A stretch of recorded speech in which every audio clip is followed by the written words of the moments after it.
നിങ്ങൾക്ക് എല്ലാവർക്കും മിസ്സസ് കിച്ചണിലേക്ക് സ്വാഗതം. ഇന്നത്തെ നമ്മുടെ ഒരു സ്പെഷ്യൽ വീഡിയോ ആണ്. ഇന്ന് നമ്മൾ ഉണ്ടാക്കാൻ പോകുന്നത് ഈജിപ്ഷ്യൻ ഡെസേർട്ടായ ഉമ്മാലിയാണ്. വീഡിയോയിലേക്ക് പോകുന്നതിന് മുമ്പ് നിങ്ങളായിട്ടൊരു സന്തോഷം പങ്കുവയ്ക്കാൻ ഞാൻ ആഗ്രഹിക്കുന്നു. അപ്പോൾ ആദ്യം തന്നെ ദൈവം തമ്പുരാനെ സ്തുതിക്കണേണ്. ഇപ്പോൾ നമ്മുടെ ചാനലിന് 10K സബ്സ്ക്രൈബേഴ്സ് ആയി കഴിഞ്ഞു. പിന്നെ ചില വീഡിയോസിന് 1 ലക്ഷത്തിന് മേലെ വ്യൂസ് ആയിട്ടുണ്ട്, ചിലതിന് 1 ലക്ഷത്തിന് അടുത്ത് വ്യൂസ് ആയിട്ടുണ്ട്. അപ്പോൾ എന്നെ സപ്പോർട്ട് ചെയ്ത എല്ലാവർക്കും ഒരുപാട് നന്ദിയുണ്ട്. ഇനിയും നിങ്ങളുടെ സ്നേഹവും സപ്പോർട്ടും എൻ്റെ കൂടെ എപ്പോഴും ഉണ്ടാവണം. അപ്പോൾ ഉമ്മലി ഉണ്ടാക്കാനായിട്ട് ഞാനിവിടെ 6 സ്ലൈസ് ബ്രെഡ് എടുത്തിട്ടുണ്ട്. ആ ബ്രെഡിൻ്റെ സൈഡൊക്കെ ഒന്ന് നമുക്ക് കട്ട് ചെയ്ത് മാറ്റാം. എൻ്റെ പുഡിംഗ് ട്രേ കുറച്ച് റൗണ്ട് ഷേപ്പിലായതുകൊണ്ട് ഞാനിതൊന്ന് റൗണ്ട് ഷേപ്പിൽ കട്ട് ചെയ്തെടുക്കുന്നുണ്ട്. നമുക്ക് ഇഷ്ടമുള്ള ഷേപ്പിൽ ഇത് കട്ട് ചെയ്തെടുക്കാം. ഓതൻറ്റിക് ഉമ്മാലി ഉണ്ടാക്കാനായിട്ട് നല്ല ബേക്ക് ചെയ്ത നല്ല ക്രിസ്പി ആയിട്ടുള്ള ബ്രെഡാണ് എടുക്കാറ്. അപ്പോൾ നമ്മൾ ഈ ബ്രെഡ് ഒന്ന് ക്രിസ്പി ആക്കാൻ വേണ്ടി ഒരു ഫ്രൈ പാനിൽ അല്പം ബട്ടർ ഇട്ടിട്ട് ബ്രെഡ് ഒന്ന് നമുക്കാദ്യം ടോസ്റ്റ് ചെയ്തെടുക്കാം. അപ്പോൾ ബട്ടർ ചൂടായപ്പം ഓരോ പീസ് ബ്രെഡും വെച്ച് കൊടുത്തിട്ടുണ്ട്. എന്നിട്ട് ഒരു ഭാഗം കളർ മാറി വരുമ്പോൾ ഒന്ന് മറിച്ചിട്ട് കൊടുക്കാം. എന്നിട്ട് 2 വശം നമുക്ക് ഒന്ന് പതുക്കെ ഒന്ന് മൊരിച്ചെടുക്കാം. ബട്ടർ പോരെങ്കിൽ കുറച്ചും കൂടെ വെച്ച് കൊടുക്കാം. എന്നിട്ട് ഇത് പുറവും കളറ് മാറുമ്പോൾ നമുക്കിതൊരു പുഡിംഗ് ട്രേയിലേക്ക് ഒന്ന് നിരത്തി വെച്ച് കൊടുക്കാം. ട്രേയുടെ വലിപ്പം അനുസരിച്ച് നമുക്കിത് വെച്ച് കൊടുക്കാം. ട്രേ മൊത്തം കവർ ചെയ്യാനായിട്ട് ഒരെണ്ണം കട്ട് ചെയ്ത് വെച്ച് കൊടുക്കുന്നുണ്ട്. ഇനി ഒരു മിക്സിയുടെ ജാറിലേക്ക് നമ്മൾ ആദ്യം കട്ട് ചെയ്ത് മാറ്റിയ ബ്രെഡിൻ്റെ സൈഡുകളുണ്ടല്ലോ അത് ഇട്ട് കൊടുക്കാം. ഇതിനകത്തേക്ക് 1/2 കപ്പ് തേങ്ങ ചിരണ്ടിയതും കൂടി ഇട്ട് കൊടുത്തിട്ട് 1 ടീസ്പൂൺ ഏലക്കാപ്പൊടിയും കൂടി ചേർത്ത് കൊടുക്കാം.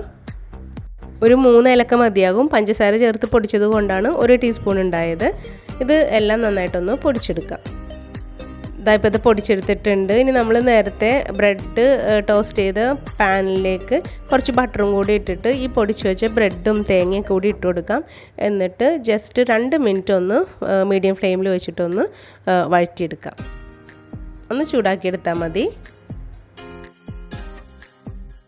ഒരു ടോസ്റ്റ് ചെയ്ത ബ്രെഡ് നമുക്ക് ബാക്കി വന്നായിരുന്നു. അതും കൂടി ഇട്ട് മിക്സിയുടെ ജാറിലിട്ട് പൊടിച്ചിട്ട് അതും കൂടി ഇട്ട് കൊടുക്കുന്നുണ്ട്. ഇതെല്ലാം നന്നായിട്ടൊന്ന് ചൂടാക്കിയതിന് ശേഷം നമുക്ക് ഫ്ലെയിം ഓഫ് ചെയ്യാം. ഇതാ ഫ്രൈ പാനിൽ തന്നെ ഇരിക്കട്ടെ. ഒന്ന് ഇടയ്ക്കൊന്ന് ഇളക്കി കൊടുത്താൽ മതി. ഇനി നമുക്ക് കുറച്ച് നട്ട്സ് ഒന്ന് റെഡിയാക്കി വെക്കണം. അപ്പോൾ കുറച്ച് കാഷ്യൂ നട്ട്സ് ഞാനൊന്ന് ക്രഷ് ചെയ്തെടുക്കുന്നുണ്ട്. പിന്നെ കുറച്ച് ബദാമും കുറച്ച് പിസ്തയും നമുക്ക് ഒന്ന് നീളത്തിലൊന്ന് കട്ട് ചെയ്തെടുത്ത് വയ്ക്കാം. എൻ്റെ കയ്യിൽ പിസ്തയും ബദാമും വളരെ കുറച്ചുള്ളൂ. നമ്മുടെ കയ്യിലുള്ളതനുസരിച്ച് ഇതെല്ലാം ഇട്ട് കൊടുക്കാം. ഇനി ആ ബട്ടറിൽ ചൂടാക്കി വെച്ച ബ്രെഡും തേങ്ങയും നമുക്കിതിൻ്റെ മുകളിലൊന്ന് വിതറിക്കൊടുക്കാം. അപ്പോൾ ആ ഉള്ള ഗ്യാപ്പിലൊക്കെ ഇത് ഫില്ലായിക്കൊള്ളും. ഈ തേങ്ങ ചേർക്കുമ്പം പുഡിങ്ങിന് പ്രത്യേക ഒരു സ്വാദായിരിക്കും. അപ്പോൾ ഇതൊട്ടും സ്കിപ്പ് ചെയ്തിട്ട് നിർബന്ധമായിട്ട് ചേർക്കണം. നമ്മൾ ബട്ടറിലും കൂടി ഇങ്ങനെ ടോസ്റ്റ് ചെയ്തെടുത്തത് കൊണ്ട് നല്ല അടിപൊളി ടേസ്റ്റാണ്. അപ്പോൾ ലാസ്റ്റ് ഗാർണിഷ് ചെയ്യാൻ കുറച്ച് ബ്രെഡ് ക്രംസ് മാറ്റി വെച്ചിട്ടുണ്ട്. ബാക്കിയെല്ലാം ഈ ട്രേയിലേക്ക് ഇട്ട് കൊടുത്തിട്ടുണ്ട്. ഇതിൻ്റെ മുകളിൽ നമ്മൾ കാഷ്യൂ നട്ട്സ് ഒന്ന് വിതറി കൊടുത്തിട്ടുണ്ട്. കുറച്ച് കാഷ്യൂ നട്ട്സ് മാറ്റി വെച്ചിട്ടുണ്ട് ഏറ്റവും ലാസ്റ്റ് ഒന്ന് ഗാർണിഷ് ചെയ്യാൻ വേണ്ടി.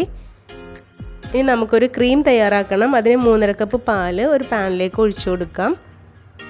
ഇനി ഈ പാലിലേക്ക് 1/2 കപ്പ് ഫ്രഷ് ക്രീമോ അതില്ലെങ്കിൽ 1/2 കപ്പ് കണ്ടൻസ്ഡ് മിൽക്കോ അതുമില്ലെങ്കിൽ 1/2 കപ്പ് പാൽപ്പൊടിയോ ചേർത്ത് കൊടുക്കാം. ഞാനിവിടെ പാൽപ്പൊടിയാണ് ചേർത്ത് കൊടുത്തത്. ഇത് 3 ഇല്ലെങ്കിൽ നമുക്ക് വൈറ്റ് ചോക്ലേറ്റ് ചേർത്ത് കൊടുക്കാം. പാലിനൊന്ന് ടേസ്റ്റ് കൂട്ടാൻ വേണ്ടിയാണ്. ഇനി ഇതൊന്നും ഇല്ലെങ്കിൽ ഒരു 2 കപ്പ് എക്സ്ട്രാ പാലും കൂടെ ചേർത്തിട്ട് 2 കപ്പ് പാല് നമുക്ക് കുറുക്കി വറ്റിച്ചെടുത്താൽ മതി. ഇനി ഇതിലേക്ക് 6 ടേബിൾ സ്പൂൺ പഞ്ചസാര ചേർത്ത് കൊടുക്കാം.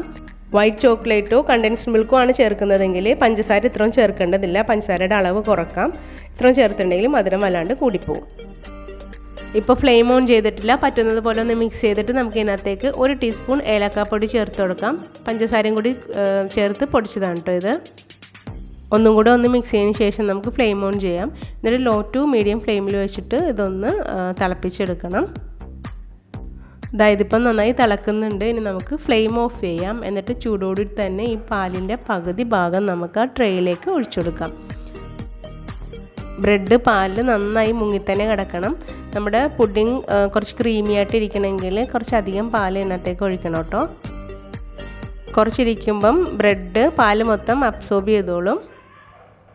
അപ്പോൾ ഇതുവരെ ഈ വീഡിയോ ഇഷ്ടമായാൽ തീർച്ചയായും ലൈക്ക് കൊടുത്തേക്കണം. ഈ ചാനൽ സബ്സ്ക്രൈബ് ചെയ്യാത്തവർ സബ്സ്ക്രൈബ് ചെയ്തതിന് സപ്പോർട്ടും കൂടി ചെയ്തേക്കണേ. കണ്ടോ, ഈ ഒരു അളവിലാണ് നമ്മൾ പാൽ ഒഴിച്ചു കൊടുത്തത്. ഇതൊട്ടും തന്നെ കൂടിപ്പോയിട്ടില്ല കേട്ടോ. അപ്പോൾ പകുതിയോളം പാല് ബാക്കിയുണ്ട്. ഇത് കോൺഫ്ലോർ ചേർത്തിട്ട് ഒന്ന് കുറുക്കി ഒന്ന് ക്രീമാക്കണം. അതിനായി 2-3 ടേബിൾ സ്പൂൺ ചൂടില്ലാത്ത പാലിലേക്ക് ഒരു 1.5 ടേബിൾ സ്പൂൺ കോൺഫ്ലോർ ചേർത്തിട്ട് നന്നായിട്ടൊന്ന് മിക്സ് ചെയ്തെടുക്കാം. ലംസ് ഒന്നും ഇല്ലാണ്ട് നന്നായിട്ട് മിക്സ് ചെയ്തതിന് ശേഷം ആ ബാലൻസ് വന്ന പാലിലേക്ക് ഒഴിച്ചിട്ട് നമുക്ക് ഫ്ലെയിം ഓൺ ചെയ്യാം. ഇനി ഇത് നിർത്താണ്ട് ഒന്ന് ഇളക്കി കുറുക്കിയെടുക്കണം. ലോ ഫ്ലെയിമിൽ വെച്ചാൽ മതി. ഇതിപ്പം കുറുകി തുടങ്ങിയിട്ടുണ്ട്. പിന്നെ ഒരുപാട് അങ്ങോട്ട് തിക്കാണ്ട കാര്യമില്ല കേട്ടോ. ഇതൊന്ന് തിളക്കുമ്പോഴത്തേക്കും നമുക്ക് ഓഫ് ചെയ്യാം. പതുക്കെ ഒന്ന് കുറുകിയാൽ മതി. ഒരുപാട് അങ്ങോട്ട് തിക്കായിട്ടുണ്ടെങ്കിൽ പിന്നെ കുറച്ചും കൂടി ഇരുന്ന് കഴിഞ്ഞിട്ടുണ്ടെങ്കിൽ ഒന്നും കൂടെ തിക്കായി പോകും. അതുകൊണ്ട് ഒന്ന് ചെറുതായിട്ടൊന്ന് തിക്കാകുമ്പോഴത്തേക്കും നമുക്കിത് ഓഫ് ചെയ്യാം. അപ്പോൾ ഞാനിപ്പോൾ ഇത് ജസ്റ്റ് ഒന്ന് തിളച്ചപ്പോഴത്തേക്കും ഫ്ലെയിം ഓഫ് ചെയ്ത് കൊടുത്തിട്ടുണ്ട്. ഇനി ഇത് നമുക്ക് ചൂടൊരുവിധം കുറഞ്ഞതിന് ശേഷം മാത്രം ആ പുഡിംഗ് ട്രേയിലേക്ക് ഒഴിച്ചു കൊടുക്കാം. ചൂടൊന്ന് കുറയുന്നത് വരെ ഫ്ലെയിം ഓഫ് ചെയ്താലും ഇടയ്ക്കിടയ്ക്കൊന്ന് ഇളക്കി കൊടുത്തേക്കണേ.